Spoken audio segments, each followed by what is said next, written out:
Comme tous les Français, j'ai entendu beaucoup de propositions au cours de cette campagne électorale. Vous-même, dans le domaine économique, par exemple, vous avez parlé d'emploi, d'investissement, d'épargne, d'énergie, etc. On a parfois l'impression que vous cherchez à résoudre les problèmes un par un peu comme s'ils se présentaient en ordre dispersé. Y a-t-il un fil conducteur dans tous vos projets? Bien entendu, il y a un fil conducteur. Je souhaite que dans cette émission, Philippe Vasseur, nous parlions de ce que j'appellerais l'économie quotidienne, c'est-à-dire l'économie compréhensible, celle que vivent les Françaises et les Français dans leur vie quotidienne.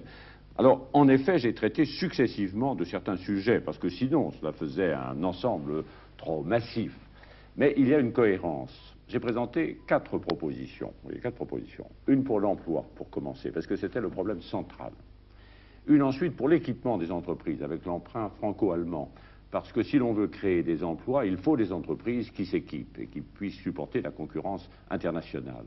Ensuite, l'indépendance énergétique de la France, pour que nous soyons à l'abri des mauvais coups ou à l'abri de l'augmentation de notre facture pétrolière. Et enfin, ce que j'ai dit à Marseille, la libération des forces productives françaises. Vous voyez, ces 4 choses vont ensemble. Emploi, équipement, indépendance énergétique, libération des forces productives. Et cela fait en effet un ensemble cohérent. La libération des forces productives, cela devrait permettre de débarrasser un peu la France de la bureaucratie excessive, non? Oui, n'est-ce pas, ces forces productives, je pense en particulier à tous les Français installés à leur compte. Vous savez, on les dépeint suivant leur profession, mais je les prends plus complètement, les Français installés à leur compte. C'est-à-dire les commerçants, les artisans, les petites et moyennes entreprises? Oui, il y en a 3 millions en France. Il y a 1 200 000 agriculteurs installés à leur compte. Il y a 700 000 artisans. Il y a 700 000 commerçants et PME. Et il y a aussi 400 000 professions libérales auxquelles il faut penser. Et tout ceci, ce sont des producteurs installés à leur compte. Alors, il faut en effet libérer les forces productives. Je vous dirais d'abord que nous avons commencé de le faire, puisque la plus grande réforme pour eux, c'était la suppression de ce qu'on appelait autrefois le contrôle des prix. J'étais avant-hier soir à Auch, et j'ai pris un repas avant la réunion. Le restaurateur m'a dit, vous savez, je reconnais que c'est de votre temps qu'on a supprimé entièrement les contrôles qui pesaient sur mon entreprise, sur mon exploitation. Il faut aller plus loin. Nous avons supprimé le contrôle des prix, il faut maintenant alléger les formalités de toute espèce. Et mon objectif serait que d'ici 1984, on puisse parvenir à l'envoi par les entreprises et par les Français qui travaillent à leur compte d'un formulaire unique pour toutes les formalités de toute espèce, statistiques, sociales, qu'on leur demande et qui représentent une charge de travail considérable. Deuxième objectif, faciliter l'accès au crédit. Vous savez que nous avons réformé les mécanismes de crédit, nous avons créé ce qu'on appelle le crédit d'équipement des petites et moyennes entreprises, pour que là aussi l'accès au crédit soit plus facile et plus simple. C'est-à-dire que les Français installés à leur compte n'auront pas de difficulté pour avoir leur crédit, qu'ils pourront même l'avoir dans certains cas moins cher? Ils pourront l'avoir dans de bonnes conditions, moins cher lorsqu'il s'agit d'opérations d'équipement. Vous savez par exemple que le crédit d'équipement à partir du prêt franco-allemand sera un crédit bonifié pour permettre l'équipement des entreprises. Donc vous voyez cette libération des forces productives de l'entreprise. Dernier exemple, les seuils. Vous savez qu'il existe des seuils dans notre législation, un seuil de 10, un seuil de 50, et puis des quantités d'autres seuils. Et là aussi, il faudrait soit les supprimer dans certains cas, soit les lisser, c'est-à-dire qu'on puisse franchir ces seuils sans qu'il y ait aussitôt des charges fiscales ou sociales trop lourdes. Ce sont les seuils à partir desquels une entreprise doit payer des taxes supplémentaires. Voilà, par exemple, quand on passe de 9 à 10, on paie 3%. Donc les entreprises sont découragées pour leur embauche. Elles sont découragées. Ce ne sont d'ailleurs pas des taxes d'État. Il faut savoir que dans l'espèce, ce sont des taxes qui visent à la fois la formation professionnelle, les transports en commun, l'aide au logement, etc. Mais il faudrait relever, je crois, certains de ces seuils, et d'autre part qu'on puisse les franchir sans avoir tout de suite cette accumulation de charges pour que les petites entreprises puissent grandir de façon régulière. Autre problème, ce sont les entreprises à capital familial. Et il faudrait que la transmission de ces entreprises soit aménagée, notamment sur le plan des successions. Dernière idée, qui est la suivante, qui est de ne pas traîner indéfiniment le poids du passé, et donc de remettre, si vous me permettez cette expression, le compteur à zéro.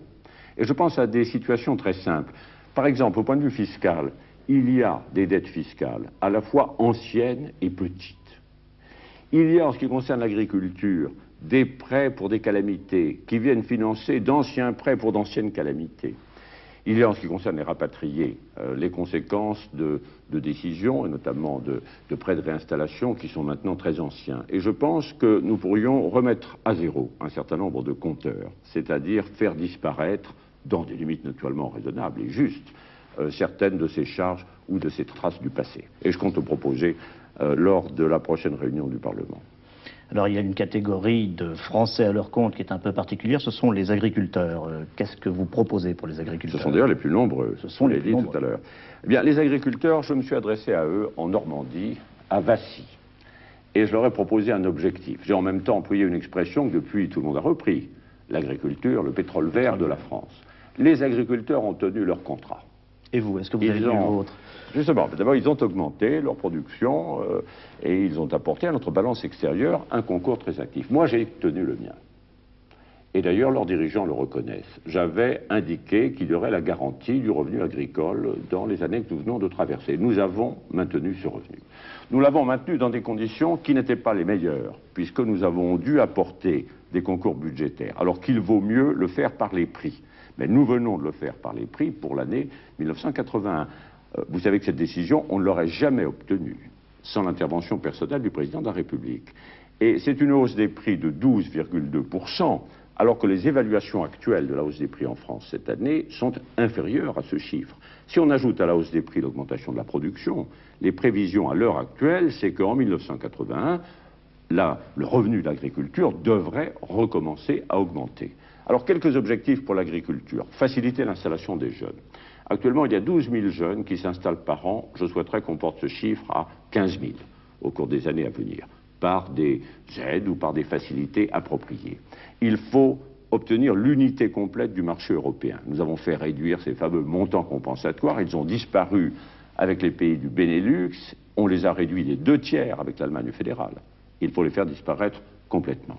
Et enfin, il faut conquérir de nouveaux marchés extérieurs pour notre agriculture qui est très vigoureuse, deuxième exportateur mondial.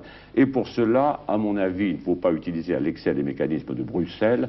La politique de la grande exportation devrait être, à mon avis, très largement une politique nationale. Parce que la France qui s'intéresse à son agriculture aurait plus de dynamisme pour conquérir des marchés extérieurs. Et enfin, développer l'industrie agroalimentaire.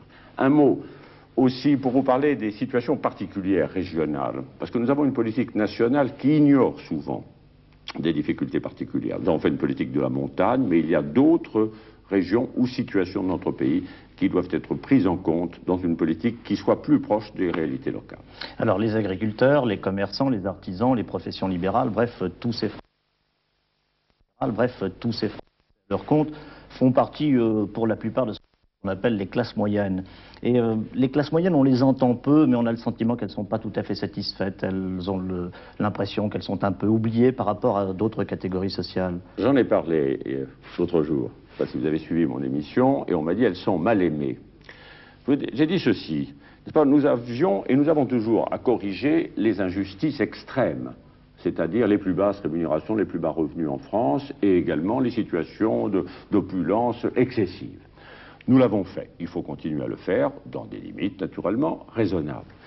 Mais en même temps, il faut en effet traiter plus directement les problèmes de ces catégories moyennes, parce qu'elles sont exclues par des systèmes de plafond de ressources, par des systèmes de seuil, d'un certain nombre d'avantages, par exemple les bourses pour l'éducation des enfants, certaines facilités d'accès à la politique du logement, et notamment de l'acquisition à la propriété.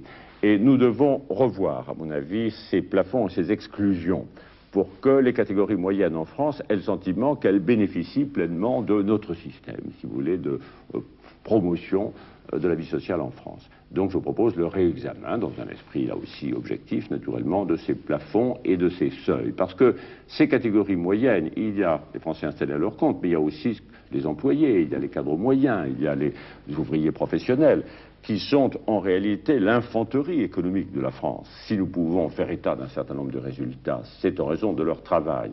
Et alors pour eux, il est assez choquant de se dire, nous sommes les Français qui travaillons beaucoup, et nous sommes exclus par telle ou telle réglementation de notre participation à des avantages sociaux de la vie française. C'est pourquoi il faut réexaminer ces plafonds et ces règles d'exclusion. Alors pour les catégories les plus démunies, mais aussi, vous venez de le dire, pour les catégories moyennes, vous faites des promesses. Mais aujourd'hui, tout le monde fait des promesses. Alors vous auriez peut-être pu mettre en œuvre les promesses que vous faites aujourd'hui avant. Oui, vous dites promesse. En réalité, le mot que vous voudriez employer, c'est le mot promesse électorale. Parce que les promesses, c'est très noble. Dans sa vie, quand on fait une promesse, on la tient. Moi, j'ai toujours tenu mes promesses. Vous parlez d'une variété, d'une catégorie spéciale de promesses, n'est-ce pas, qui fleurissent et qui se fanent au cours d'un même printemps. C'est ce qu'on appelle les promesses électorales. Moi, je n'aime pas les promesses électorales. J'aime prendre des engagements. Alors, je vous rappelle les engagements que j'ai pris en 1974. J'avais pris l'engagement d'une transformation du sort et de la condition des personnes âgées en France. Nous avons tenu cet engagement, je l'ai tenu. Et j'ai donc comme témoin des millions de personnes âgées en France. J'avais pris un autre engagement qui était d'abaisser l'âge électoral en France, de le ramener de 21 ans à 18 ans. J'ai tenu cette promesse, j'ai des millions de témoins, ce sont tous ces jeunes qui vont voter pour la première fois dans l'élection présidentielle entre 18 et 21 ans. Donc mes engagements ont été tenus. Et ce que j'indique pour les années à venir, ce sont précisément des engagements que je tiendrai. La raison pour laquelle tout ce que j'ai dit sur l'emploi n'a été en réalité critiqué ou contesté par personne, c'était parce que c'était de l'ordre de grandeur de ce que nous pouvons faire. 1 million d'emplois d'ici 1985. Et ce que je viens de vous dire sur la révision de certains seuils, sur la révision de certains plafonds de ressources, sur le fait de mettre le compteur à zéro, comme j'ai dit, pour effacer les traces du passé pour un certain nombre de catégories économiques et sociales, nous pouvons le faire. Donc ce ne sont pas des promesses électorales, ce sont des engagements. Et M. Philippe Vatter, j'ai l'habitude de tenir mes engagements. Et je vous remercie de m'avoir interrogé.